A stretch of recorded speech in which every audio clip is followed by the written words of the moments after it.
if you prioritize the goal. Pag hindi mo ginawang prioritize yan, minamahal, mawawala ka sa paglilingkod. Alam mo yung mananakbo, sa laro, minamahal, mayroon silang goal.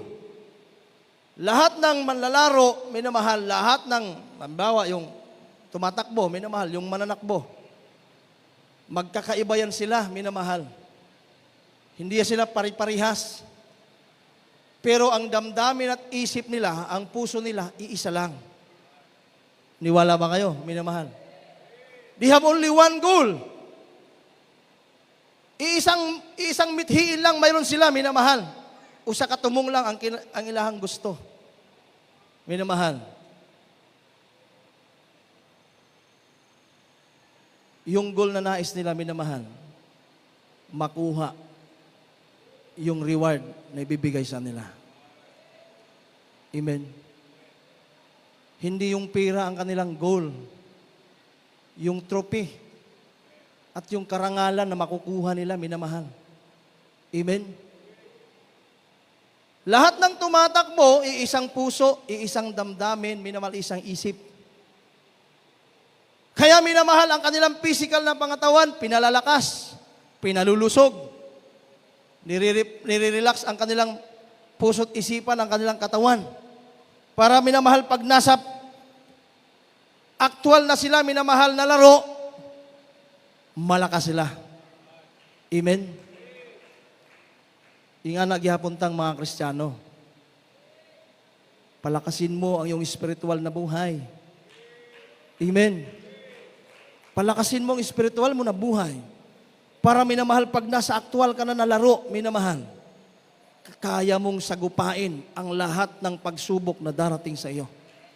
Dahil you want to achieve the goal.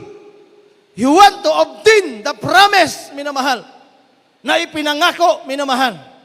Kaya gagawin mong lahat to obtain, minamahal, and to achieve the promise. Mananakbo ganun din, minamahal. Pag tumakbo na yan sila, minamahal, mayroong nauuna, mayroong nahuhuli. Pero minamahal, wala kang makikitang mayroong humihinto kahit nasa hulihan na sila. Wala kang makikita, minamahal, na yung tumatakbo, yung kanilang kalaban nasa unahan na, minamahal, huminto sa pagtakbo. Na-discourage, nawala ng gana. Wala kang makikita. Ang makikita mo sa kanila, minamahal, yung iisang puso at iisang isip. Yung isip nung nasa unahan, yun din yung isip nung nasa hulihan. Niwala ba kayo? Amen? Yung nasa unahan, ang isip niya, minamahal, kailangan hindi siya maabutan para minamahal siyang mauna sa finish line. Yung nasa hulihan din, minamahal, yun din ang kanyang isip. Kailangan kong mauna para makuha ko rin yung reward. Although minamahal, nakita niya minamahal ang iba, nandun na. Pero minamahal, tingnan mo, kahit yung huling tumatakbo, tatakbuhin niya pa rin yan. Hanggang marating niya yung finish line. Walang discouragement. Amen? Hindi na di-discourage. Kasi minamahal, hindi talo, walang talo. Pag ikaw minamahal ay magpatuloy. Amen? Palakpakan natin ang ating mahal Panginoon. Everybody shout, praise the Lord. Dapat minamahal, pag makita niyang nasa unahan na, malapit na sa finish line, ma-discourage na siya, hindi na siya tatakbo. Kasi minamahal, wala na. Amen? Pero kahit nasa pakiramdam niya, talo niya, tatakbuhin niya pa rin yun. Amen? Ganon din sa paglilingkod sa mahal na Panginoon, minamahal. Kahit maraming pagsubok, minamahal, dumarating ang mabibigat na pagsubok sa buhay mo, huwag kang aatras. Huwag kang hihinto. Huwag kang uurong, minamahal. Kung nakita mo pinagpapala ang iyong mga minamahal kapwa manampalataya, sikapin mo din, minamahal. Gawin mo ang kalooban ng Diyos. Tingnan mo kung anong ginagawa niya para, minamahal, magawa niya ang mga kalooban ng Diyos upang ang mga pagpapalay nakakamit mo, minamahal. Kung paano niya nakamtan, ganun din, minamahal. Tingnan mo, minamahal, dahil ang paglilingkod natin sa Diyos, isang puso at isang damdamin, isang isip lamang tayo, minamahal. Sa pagsunod sa kalooban natin, mahal na Panginoon, magawa natin at makuha natin, minamahal, yung pinangako ng Diyos. Dahil hindi naman tayo dito, minamahal, mananahan sa mundo. Ang mundong ito ay punong-puno ng kaguluhan. Punong-puno ng problema. Walang kapayapaan, walang kasiguruhan sa buhay. Ngunit ang pinangako ng Diyos, 101%. May kasiguruhan. So, minamahal, paano mo i-achieve yung goal? Sabi ng Biblia, minamahal, Luke chapter 13, verse 24.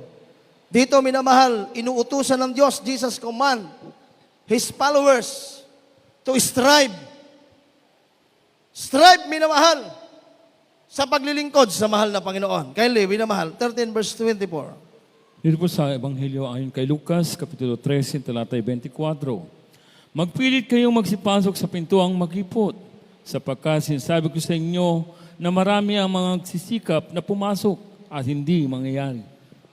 Matthew 13, verse 14, minamahal. Praise the Lord.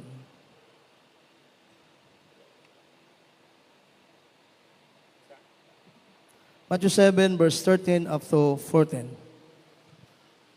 Dito po sa aklat ng Mateo, Kapitulo 7, ang talatay 13, 14, at 21. 14 lang po. 13, 14 lang. 13 and 14.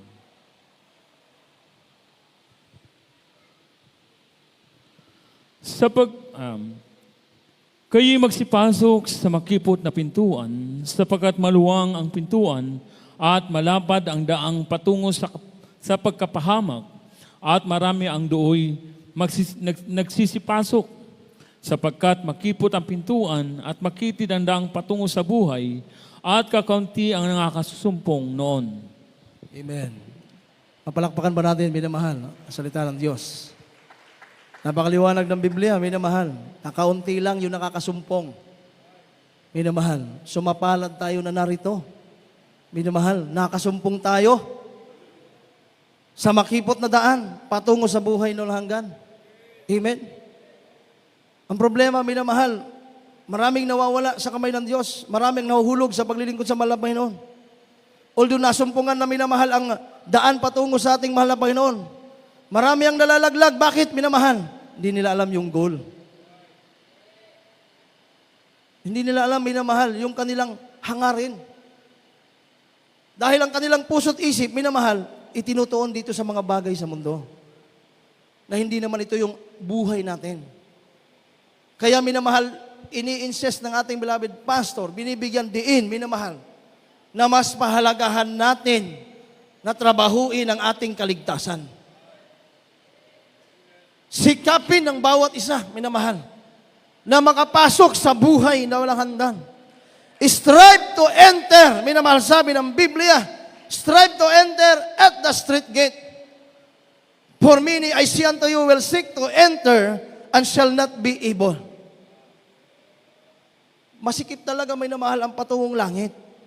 Hindi basta-basta, hindi madali. Amen?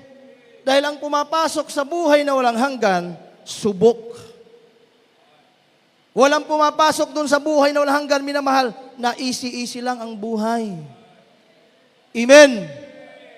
Lahat ng pumasok sa kapahingahan, minamahal, kaya binibigyan ng gantimpala ng Diyos dahil nakita ng mahal na Panginoon, subok ang kanilang pagsunod sa kalooban ng Diyos, ang kanilang sakripisyo, subok, minamahal. Kaya marapat lang, minamahal, na sila'y tumanggap ng pangako ng Diyos. Strive. Alam niyo yung salitang strive, minamahal? Kumplito na po yan. Amen? Pag sinabing strive, minamahal, andun na yung mabibigat na pagsubok sa buhay mo. Yung mawalan ka ng mga mahal sa buhay, it's a part of your striving to enter to the narrow gate. Yun, minamahal, magkaroon ka ng mga karamdaman na hindi mo inaasahan, it's a part of your striving to enter to the narrow gate. Yung mawalan ka, minamahal, kawalan sa buhay, financial, mga material na bagay, it's a part of your striving to enter to the narrow gate. Yung minsan, minamahal, wala kang pamasahe, makarating ka sa gawain ng Diyos. Minamahal, maglalakad ka para makagating ka sa gawain ng mahal Panginoon. It's a part of your striving to enter to the narrow gate. Sabi ng Biblia, pumasok ka sa makipot na daan. Walang makipot, minamahal, na madaling pumasok, madaling pasukin. Pag sinabing makipot, lahat mapagdaraanan mo. Pero pag sinabing maluwang ang daan, minamahal, wala talagang kahirap-hirap dyan. Subukan mong dumaan, minamahal, sa isang puno ng niyog, papatawid, minamahal, sa kabilang side. Di ba napakahirap? Kung walang, kahit nga may hawakan, minamahal, nanginginig yung tuhod mo. Amen? Pumasok ka, minamahal, sa makipot na daan, minamahal, marami kang mararamdaman. Pwede kang masugatan. Lahat, minamahal. Pero subukan mong lumakad, minamahal, sa malapad na daan. Kahit magdala ka pa ng maraming gamit, minamahal, hindi ka mahihirapan. Amen? Kaya nga, minamahal, inuutos ng Diyos sa atin, we need to strive, minamahal. Kailangan natin magsakripisyo para yung pangako ng Diyos, yung langit, yung tahanang ginawa ng mahal na Panginoon para sa iyo, minamahal, pag pumasok ka doon, minamahal, subok na subok ang iyong paglilingkod, subok ang iyong spiritual na buhay, dito pa lang sa lupa, habang ikay nabubuhay, minamahal, nakita ng Diyos na ikay nararapat, minamahal, nabigyan ng gantimpala ng Diyos dahil nauunawaan mo kung ano ang iyong layunin sa paglilingkod sa Diyos. Nakikita ng Diyos ang iyong sakripisyo, minamahal. Hindi yan baliwala. Amen? Kaya kahit gaano kabigat ang pagsubok sa buhay, kung mayroon kang mithiin, minamahal, hindi ka atras sa paglilingkod. Hindi ka magbaback out. Hindi ka manlalamig, minamahal. Hindi ka matitisod. Palakpakan natin ang ating mahal Panginoon. Praise the Lord! Dahil yung mga natitisod, yung nagbaback out, minamahal, wala sa kanila yung salitang goal. Amen? Dahil kung nasa iyo yan, minamahal, alam mo naman yung tutuntahan mo. Sabi ng Biblia, napakaliwanag. Huwag kang magulumihanan. Sa iyong minamahal, striving, sa iyong pagsunod sa kalooban, pagsusumikap, ipinangako ng Diyos, sabi ng Biblia, huwag kang magulumihanan. Amen? Kahit may pagsubok, malaking pagsubok sa buhay mo, kahit may kabigatan ka, sabi ng Diyos, huwag kang magulumihanan. Amen? Ang sabi ng Malpinon, strive to enter. Magsumikap ka, huwag kang magulumihanan, sabi ng Biblia. Tingnan mo yung pangako ng Diyos, yung mansyon na ginawa ng Malpinon para sa iyo. Sikapin mo yan, minamahal, na makamit mo yan. Yan ang ating nais, kaya tayo nagpapakahirap maglingkod sa Diyos. Ginagawa natin ang lahat, ang kalooban ng Malpinon to obtain the promise. Yan lang naman, minamahal. Yan lang. Yung kaligtasan natin, kung magpapatuloy ka, minamahal, yun na yun. Ginawan ka ng mansyon ng Diyos, isipin mo yan. Dito sa lupa, ang may mansyon, minamahal, mayayaman na tao. Pero tayo, hindi tayo mayaman. Ang mansyon natin, minamahal, higit pa sa mansyon ng dito sa lupa. Sabi ng Biblia, ginto ang iyong tirahan. Kristal lang yung tatapakan. Palakpakan natin ang ating mahal Panginoon. Everyone shout, praise the Lord! So, minamahal, ngayong naintindihan mo, naunawaan mo, minamahal, magsakripisyo ka para sa espiritual na buhay. Kahit gaano kahirap ang buhay, huwag kang susuko. Amen? Minamahal, magpatuloy, padayon sa pag-alagad sa Ginoo. Kahit hanggang kamatayan sa huling hininga ng iyong buhay, para makuha mo, minamahal, matirahan mo yung tahanang ginawa sa iyo ng ating mahal na Panginoon. Minamahal, dahil sabi ng Biblia, marami ang gustong pumasok sa buhay ng hanggan. Pero hindi sila nakakasumpong nun, minamahal. Kaya kung iisipin mo, mapalad ka, nandito ka. Nandito tayo, minamahal. Nasa tunay ka ng gawain ng Diyos.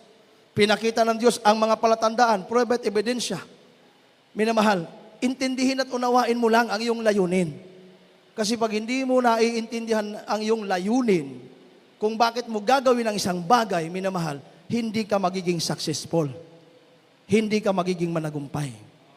Ang gusto mo ang anak mo ay maging pulis, engineer, minamahal, kung ano pa man ang ating mga ambisyon sa ating mga anak. Siyempre, minamahal, yun yung goal mo. Maging professional ang anak mo. Kaya nga magpapakahirap ka, minamahal. Di ba? Magsasakripisyo ka para sa anak mo to obtain, minamahal. Yung iyong nais makamit niya to achieve the goal. Kaya minamahal, magsasakripisyo ka, gagawin mong lahat. Ganon din ikaw, minamahal na nag-aaral, magsasakripisyo ka to achieve the goal. Ganon din, minamahal, sa paglilingkod sa Diyos. We need to sacrifice everything. Kailangan mong isakripisyo ang lahat sa buhay mo to obtain the goal. Dahil pag pumikit ka, minamahal, yung takdang oras na itinakda sa iyo, kung hindi pa bumalik ang Diyos, ikaw, ako, minamahal, balikan ng mahal na Panginoon. Minamahal, ang malaking katanungan, minamahal, nasa iyo kaya yung goal na yan? Yung tahanang ginawa ng Diyos, minamahal, doon ka kaya titira. Amen? Step by step, minamahal, unawain mo ang iyong paglilingkod sa Diyos. Bawat lakad mo, bawat hakbangin mo, tingnan mo, minamahal. Kung ito ba, minamahal, patungo doon sa pangako ng Diyos, na ang dulo nito'y makukuha ko ba ang ipinangako ng mahal na Panginoon. Everyone shout, praise the Lord! Dahil tandaan natin sabi ng Biblia, minamahal, Matthew chapter 24, Matthew 7 verse 21, minamahal, excuse me, 7:21 ang Matthew, minamahal. Praise the Lord.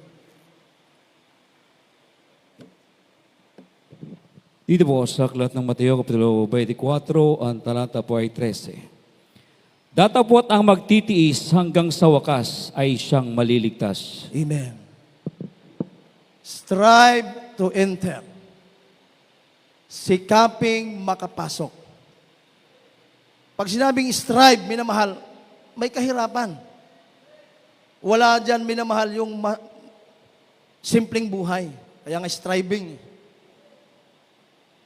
Mag-struggle ka talaga. Amen? Pero minamahal, doon tayo sa pangako ng Diyos. Na kahit tayo ay striving, minamahal, makapasok sa buhay ng hanggan, ang pangako ng Diyos, huwag magulumihan ang iyong puso. So wala kang dapat katakutan. Amen? Wala kang dapat ipangamba. Hindi ka mahuhulog sa kamay ng Diyos. Kung alam mo, minamahal, ang pangako ng Diyos. Palakpakan natin ang ating mahal na Panginoon. Everyone shout, praise the Lord. He that shall endure unto the end, the same shall be saved. Ang magtagumpay hanggang sa dulo, minamahal, siya lamang ang maliligtas. Amen? Kaya sikapin mong maging matagumpay minamahal. Maging matagumpay tayo. Dahil kung nauunawaan natin, minamahal, ang ating paglilingkod sa Diyos, ang ating mithiin, minamahal, hindi sana, minamahal, walang mag-absent. Palakpakan natin ang ating mahal na Panginoon. Everyone shout, praise the Lord. Although may mga reasonable reason tayo, minamahal. Pero napaka-importante, minamahal, yung pangako ng Diyos. Amen? Kaya sikapin mo, minamahal. Tiyakin mo sa iyong sarili, minamahal. Lagi mong uusisahin ang iyong sarili. Uunawain mo ang iyong paglilingkod sa Diyos. Bakit ko kailangan magsakripisyo? Bakit ko kailangan dumalo? Bakit kailangan ko magtapat? Bakit kailangan kong humigit sa pagbibigay? Iisa lang ang ating mithiin. Iisang puso, iisang isip. Kahit tayo lahat, minamahal, iisa lang ang gusto natin. Walang ibang may gusto dito, minamahal, na iba sa pangako ng mahal na Panginoon. Amen? Huwag ka doon tumutok, minamahal, kaya naglilingkod ka sa Diyos, you want blessing. Amen? Maraming Kristiyano, minamahal, abundant sa blessing, pero minamahal, nasaan sila ngayon? Amen? Tinood na, minamahal. Maraming Kristiyano, grabing pagpapala, pero nasaan sila ngayon? Pero tingnan mo, minamahal, yung Kristiyanong striving sa paglilingkod sa Diyos. Grabe ang pagsasakripisyo, minamahal. Kahit mahirap na ang buhay, kahit may karamdaman, pakiramdam hindi kayang bumangon, gagawin ang kalooban ng Diyos. Susunod sa nais ng mahal na Panginoon, mabubuhay sa kalooban ng Diyos, kahit may kahirapan, kahit malaking pagsubok sa buhay, may dagok na dumating sa buhay, patuloy na gagawa sa kalooban ng Diyos. Patuloy na magsusumika. Kaya habang tayo umaawit sa mahal na Panginoon, minamahal. Yung awitin natin, minamahal, sabi nga, I can only imagine. Bulay-bulayin mo, minamahal. I-picture out mo yung promise ng mahal na Panginoon. I-picture out mo, minamahal, gaano kaganda. Gaano kasaya, minamahal. Pag naging matagumpay ka, minamahal, sa takbuhing ito, minamahal, sasabihin sa iyo ng mahal na Panginoon, anak, halika pinagpalang anak, tanggapin mo ang ing pangakong ipinangako ko sa iyo. Kaya minamahal, tumakbo tayo, walang titigil. Patuloy, minamahal, sa paggawa sa kalooban ng Diyos. Kahit na anong mangyari sa mundong ibabaw na ito, hanggat kaya mong gumawa sa kalooban ng mahal na Panginoon, gawin mo ang gusto ng mahal na Panginoon. Ilagay mo sa iyong harapan, minamahal, yung nilikha ng Diyos, yung ginawa ng mahal na Panginoon, para, minamahal, pag dumating na yung takdang oras mo, minamahal, tatanggapin mo ang pangako ng Diyos. Masisiyahan ka sa pangako ng mahal na Panginoon. Kung dito pa lang sa lupa, nasisiyahan ka na sa mga bagay na iyong nakakamit, minamahal. How much more sa pangakong, totoong pangako ng Diyos. Yung totoong pagpapalang hindi nawawala, minamahal. Yung lugar kung saan wala ng kaguluhan. Yung lugar na yung titirahan, minamahal, walang kalungkutan. Walang kahirapan. Walang magnanakaw. Lahat doon ay mapayapa, minamahal. Kasama mo ang mahal na Panginoon, minamahal. I can only imagine, minamahal. Picture out mo, minamahal, yung promise ng mahal na Panginoon. Sa iyong puso, minamahal, atras ka pa ba?